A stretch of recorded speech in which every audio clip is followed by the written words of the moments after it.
uma razão para a gente diminuir bastante a atividade de circulação de pessoas no intuito de diminuir o trauma, que é um efeito também secundário benéfico, além do efeito de diminuir a transmissão.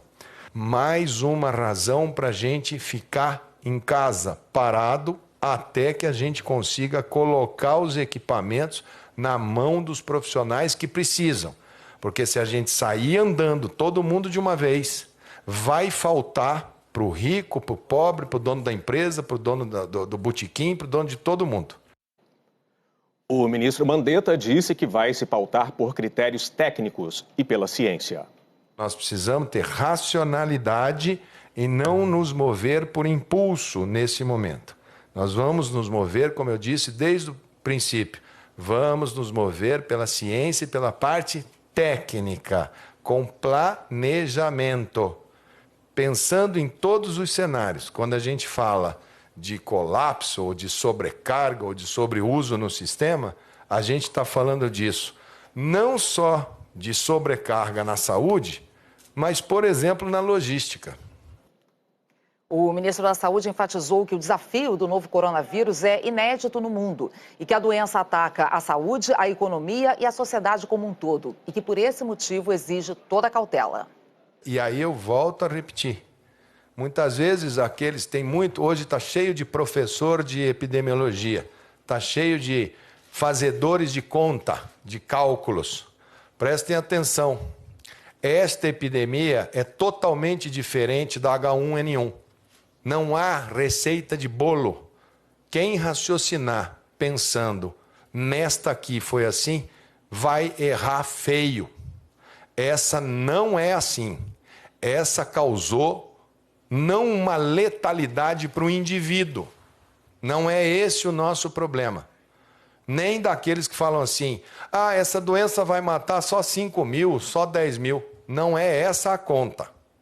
A conta é, esse vírus ele ataca o sistema de saúde e ataca o sistema da sociedade como um todo.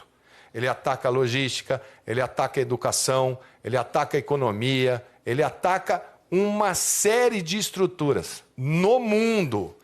Sei que hoje, essa semana, ficou todo mundo, mas e o ministro? O ministro sai, o ministro não sai. Volto a repetir. Vou ficar aqui junto com vocês, enquanto o presidente permitir, enquanto eu tiver saúde e não puder sair. E digo mais, aqui no fundo do Ministério da Saúde tem um lugarzinho que era uma creche, tem um quarto ali. Se o povo da equipe aqui, se estiver com gripe e tiver tudo bem, inclusive eu, nós vamos ficar no quartinho ali. Para a gente ficar perto, pelo menos a gente ficar conversando. Ou na hora que não for mais necessário nós estarmos aqui.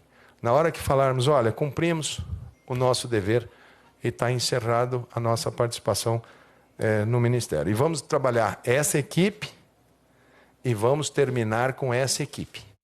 Não existe quarentena vertical, não existe quarentena horizontal, não existe nada. Existe necessidades de arbitrar num determinado tempo qual é o grau de retenção que uma sociedade deve fazer. O lockdown, que é a parada absoluta total, ela pode vir a ser necessária em algum momento, em alguma cidade. O que não existe é um lockdown, um fechamento de todo o território nacional ao mesmo tempo desarticulado. Isso é um desastre que vai causar muito problema para nós da saúde. Agora, não é hora de sobrecarregar o sistema de saúde, seja em nome do que for. Agora é hora de aguardar. Vamos ver como essa semana vai se comportar. E nós vamos ter nessa semana a discussão dentro da saúde para achar os parâmetros. Aqueles que tomaram medidas de acordo com a sua localidade, sem o parâmetro, usou o parâmetro próprio, utiliza o seu parâmetro. Que nós vamos construir um consenso para nós podermos andar. Fazer movimento assimétrico de efeito manada agora, nós vamos daqui a 2 semanas, 3 semanas, os mesmos que falam, vamos fazer uma carreata de apoio, os mesmos que fizerem vão ser os mesmos que vão estar em casa. Não é hora agora. Mandetta explicou por que o comércio não pode reabrir e também por que os jovens têm que ficar em casa, apesar de terem apenas sintomas leves em sua maioria. Por que se suspende aulas? Se todas as crianças e os jovens, como vocês viram aqui, eles não, se têm a doença, são portadores assintomáticos, são sintomas leves. Por que a gente os tira da aula? Que é muitas vezes o que falam, deixa as crianças e os adolescentes irem para a aula. É porque eles, como são assintomáticos, ao voltarem, eles não sabem. E eles só simplesmente transmitem. Como eles voltam para casa e a casa tem cômodo com... né, nós temos aí um número enorme, nós temos um déficit habitacional no Brasil enorme, ele pode contaminar 5, 6 pessoas. Quando a gente diminui a mobilidade, cada um que é positivo contamina 2.